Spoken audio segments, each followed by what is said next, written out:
Hai sobat-sobat misioner, kembali lagi dalam kisah Santo dan Santa. Kali ini kita akan mendengarkan kisah dari Santo Martinus dari Tours. Ia merupakan seorang prajurit yang menjadi seorang santo. Kisah dari Santo Martinus mengajarkan bahwa tindakan belas kasih seperti membagi jubah untuk pengemis dapat mengubah segalanya dan menjadi warisan abadi. Mari kita ulas kisah hidup dari Santo Martinus dari Tours. Santo Martinus dilahirkan sekitar tahun 316 Masehi di kota Sabaria yang terletak di provinsi Romawi bernama Pannonia, sebuah daerah yang kini dikenal sebagai Szombathely di Hungaria, dalam sebuah keluarga yang masih menganut kepercayaan pagan dan belum tersentuh oleh ajaran Kristen. Meskipun dibesarkan dalam lingkungan non-Kristen, jiwa Martinus telah tersentuh oleh rahmat ilahi sejak kecil, di mana pada usia 10 tahun ia sudah dengan sukarela mendaftarkan diri sebagai katekumen untuk mempelajari iman Kristen. Dan hanya 2 tahun kemudian cita-cita spiritualnya semakin matang dengan keinginan kuat untuk menjalani hidup sebagai seorang pertapa. Pada masa remaja, Martinus terpaksa mengikuti jejak karir ayahnya yang merupakan seorang tribun militer. Martinus kemudian dibawa serta ke Pavia, Italia, dan sesuai dengan peraturan wajib militer Romawi yang berlaku pada masa itu, ia pun akhirnya terpaksa direkrut menjadi seorang prajurit kekaisaran Romawi. Sebuah perjalanan hidup yang sangat bertolak belakang dengan panggilan jiwanya yang mendalam untuk mengabdi kepada Tuhan. Pada suatu musim dingin yang sangat ekstrim di kota Amiens, Prancis, Martinus yang saat itu masih menjadi prajurit dan sedang dalam proses menjadi Kristen, ia menemui seorang pengemis yang hampir telanjang dan menggigil kedinginan. Tanpa ragu, Martinus membelah jubah militernya menjadi 2 menggunakan pedangnya. Lalu ia memberikan separuhnya kepada pengemis tersebut. Tindakan spontan ini menunjukkan bahwa iman harus diwujudkan dalam perbuatan nyata, sekalipun harus berkorban. Pada malam itu juga, Yesus bersama sejumlah malaikat Allah menampakkan diri kepadanya. Dalam penglihatan itu, Martinus melihat Yesus mengenakan mantel setengah potong yang sama dengan bagian mantel yang diberikan kepada pengemis yang malang tadi. Kepada para malaikat itu, Yesus berkata, "Martin, seorang katekumen yang memberikan aku mantel ini." Santo Martinus ingin mengabdi Tuhan sepenuhnya. Dengan penuh keberanian, ia menyampaikan pengunduran dirinya dari dinas militer dengan menyatakan bahwa kini ia ingin menjadi prajurit Kristus.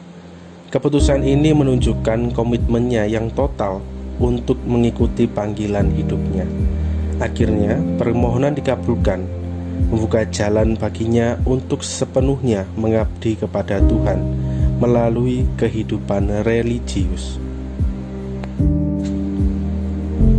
Lalu, sekitar tahun 361 Masehi, dengan restu Uskup Hilarius, Martinus mendirikan sebuah komunitas pertapaan di Linguze. Komunitas sederhana inilah yang kemudian berkembang menjadi biara pertama di Gaul, di Prancis. Sebuah pencapaian bersejarah yang menjadi fondasi kehidupan monastik di wilayah tersebut. Selama hampir 10 tahun tinggal di Linguse, Martinus tidak hanya berdiam di biara. Ia aktif menjadi misionaris keliling, sering berpergian ke daerah-daerah pedesaan di Gaul yang masih menyembah berhala. Dengan semangat evangelisasi, ia memberanikan diri berkhotbah dan mewartakan Injil kepada masyarakat yang masih terbelenggu oleh kepercayaan pagan. Ini menunjukkan komitmennya untuk membagikan iman kepada orang lain.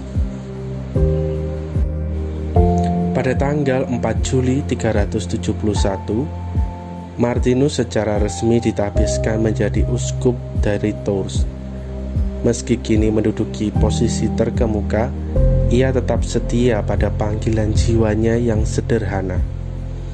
Tak lama setelah menjadi uskup, Martinus mendirikan sebuah biara baru di tepi sungai Loire yang kelak dikenal sebagai Marmoutier, dari Majus Monasterium atau biara besar.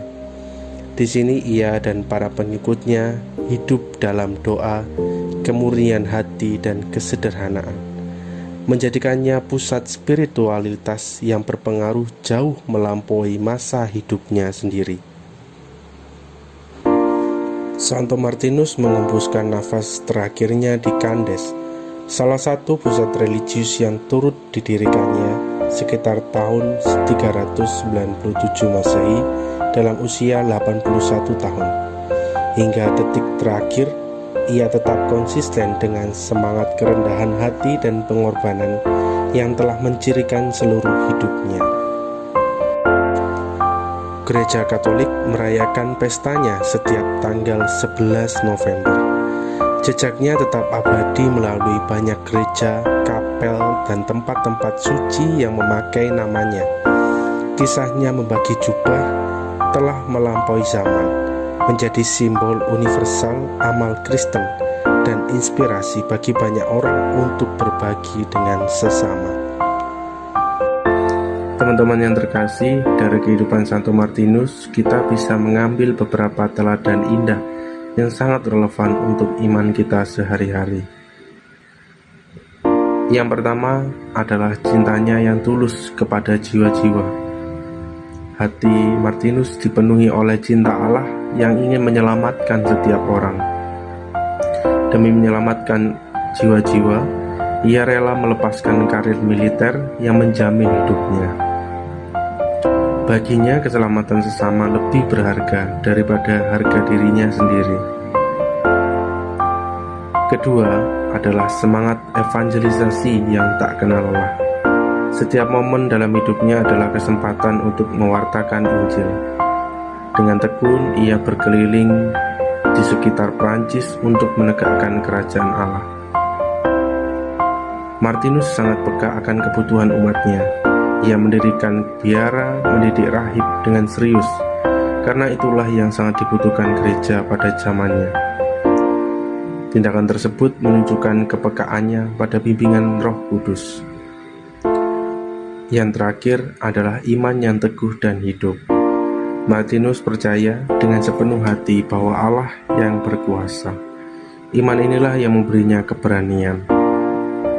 Martinus adalah contoh sempurna dari seorang yang menjadi alat di tangan Tuhan. Ia percaya selama ia dipakai Tuhan, kuasa Tuhanlah yang akan bekerja. Semoga kisah Santo Martinus ini mengobarkan semangat kita semua untuk menjadi alat kasih-Nya dimanapun kita berada. Jadilah seorang pemberani iman. Sampai jumpa.